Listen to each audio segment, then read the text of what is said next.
in order to use the textures in my templates, I better save them as patterns in Photoshop, and I will do the same in GIMP in a bit. In Photoshop it is really easy. I decided I want to use this texture, but I want to use it in a smaller scale. So first I will scale it down. I will use image size, and instead of the pixels I will choose the percentage, and I will choose 80% for both, so that stays nice in proportion. Bicubic sharper, best for reduction. I have that by default set in, but if you haven't, well, please choose this one and then hit OK. And now you see it is a little bit smaller, and I'm going to save it as a pattern. And in order to do that, I choose Edit and I go to Define Pattern, and well, the name doesn't matter very much, but I leave it as it is and I say OK. I will do the same, but then unchanged. Edit, save as a pattern, define pattern, and then leave it as the PNG, and then that is it. That's all you have to do in Photoshop. So then you can use them as a pattern or a pattern fill. In GIMP it is a little bit more work, but I'm going to show you.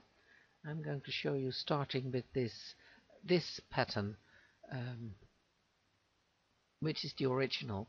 I want to use it as smaller one as well, so I'm going to use image and then use image scale, and here in this layer I will choose 80%. It makes it 80.8, but it has to do with the amount of pixels, and I choose the cubic, which is by default set in, and I say scale. Now in order to get it here in my patterns, I have to do a few steps, and one of the steps will be exporting this as a PAT file, and then later on search where GIMP stores those PAT files and put that PAT file in the folder, so it will show up in this set of images of patterns. In the older versions you use save as, the older GIMP versions, but I guess nobody is using older GIMP versions since it is a free program.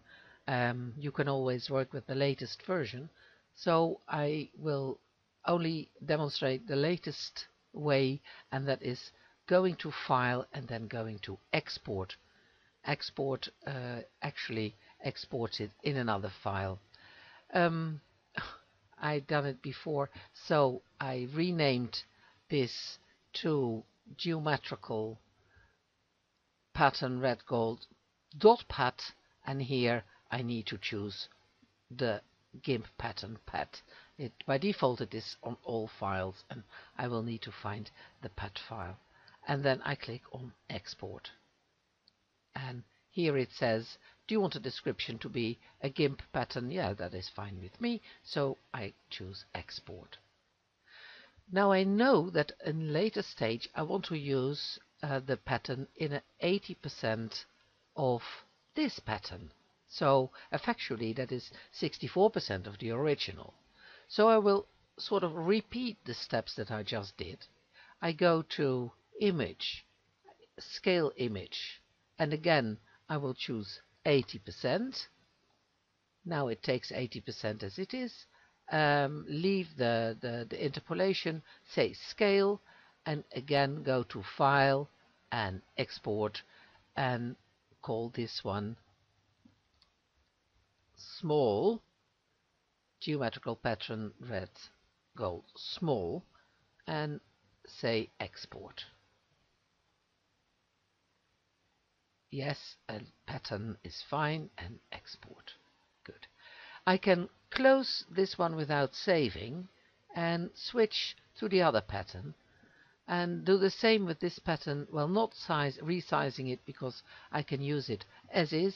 So I go to File, I go to Export, and I will say leave the seamless out, geometrical pattern lace gold, pat file, export.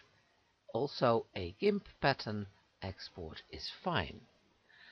Now I'm going to get these pat files here in this list of patterns.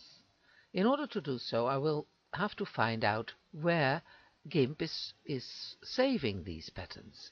So I go to Edit, I go to Preferences, and here under Folders I will look for the patterns.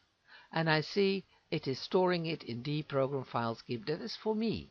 And for you the path can be different.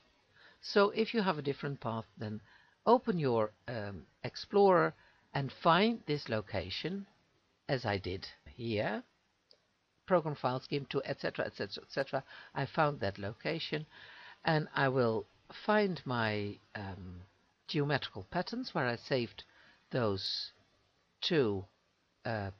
those 3 pet files, and I could drag them now one by one or all together. Well, my shift key doesn't work, to this location. See the lace, the red gold, and the red gold small. And if I go back to GIMP now, and I go and have a look here in this list, and if I refresh this list, you see it is going to be a little bit bigger, and here they are. Normally they give a overlay, a little window that tells you what the name of the file is. It doesn't now, and in the description it's only a GIMP pattern. Well, that is of course because we gave it only the name a GIMP pattern. You can see the sizes changed. This is the 512 by 512, so that is the lace one. This is the 80% one, and this was the 64% one, even the 80% of this one. Now we can use them in GIMP as a pattern, and so we go on to the next step.